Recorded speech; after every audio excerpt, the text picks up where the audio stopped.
একটা সময়ের কথা। গ্রামের নাম ছিল চাঁদপুরা। চারদিকে ধানক্ষেত আর মাঝখানে এক পুরনো ভাঙাচোরা বাড়ি।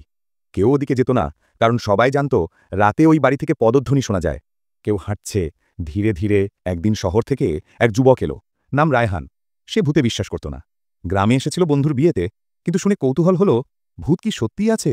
বন্ধুরা সবাই ভয় পেয়ে বলল, রাতটা ওই বাড়িতে কেটে দে, সকালে বুঝবি। রায়হান হাসল, চ্যালেঞ্জ গ্রহণ। রাত ৯টার পর সে একটা টর্চ আর মোমবাতি নিয়ে ঢুকল ভাঙা বাড়িটায়। দরজাটা কিঞ্চিত আওয়াজ করে খুলল, কিজ। ভেতরে মাকড়সার জাল, ধুলোয় ভরা আসবাব, দেয়ালে পুরনো ছবিগুলো, বাতাস এক ধরনের ঠান্ডা শীতল গন্ধ। মোমবাতি জ্বালিয়ে সে মাঝখানের ঘরে বসল। প্রথম ১ ঘণ্টা কিছুই ঘটল না, কিন্তু হঠাৎ কোথা থেকে পদধ্বনি ভেসে এলো, যেন কেউ ধীরে ধীরে সিঁড়ি বেয়ে নিচে নামছে। রায়হানের বুক ধরফর করতে লাগল, কিন্তু সে নিজেকে সামলে বলল, ওই কে আছিস?